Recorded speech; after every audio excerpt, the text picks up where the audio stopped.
คลื่นลมวันนี้ดูแปลกๆ ทั้งที่เมื่อวานฟ้ายังใสอยู่เลย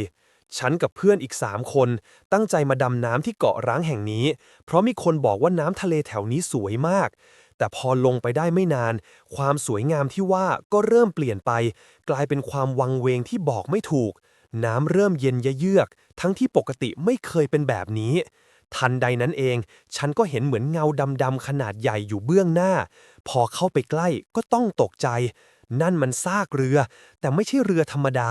มันดูเก่าแก่มาก เหมือนจมอยู่ใต้นี้นานนับ100 ปี เราว่ายเข้าไปใกล้ๆซากเรือนั้นอย่างระมัดระวัง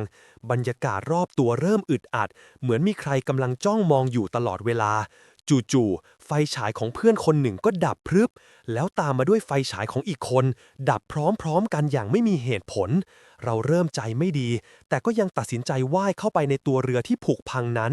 ข้างในมืดสนิท มองอะไรไม่เห็นเลย นอกจากเงาตะคุ่มๆที่ลอยไปมา ฉันรู้สึกเหมือนมีใครกำลังกระซิบอยู่ข้างหู แต่ฟังไม่ออกว่าเป็นคำว่าอะไร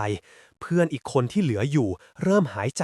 ถี่ๆเหมือนจะตื่นตระหนก ทันใดนั้นเองก็มีเสียงกรีดร้องแหลมดังขึ้นมาจากข้างในตัวเรือ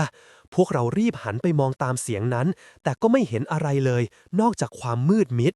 วินาทีนั้นเอง เราตัดสินใจว่ายหนีขึ้นจากซากเรือนั้นแทบไม่ทัน รีบขึ้นฝั่งแล้วเก็บของออกจากเกาะนั้นทันที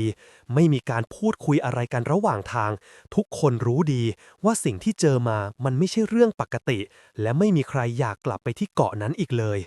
ตราบจนทุกวันนี้ฉันยังคงได้ยินเสียงกระซิบแผ่วเบาอยู่ในหูยามค่ำคืน มันตามหลอกหลอนฉันมาตลอด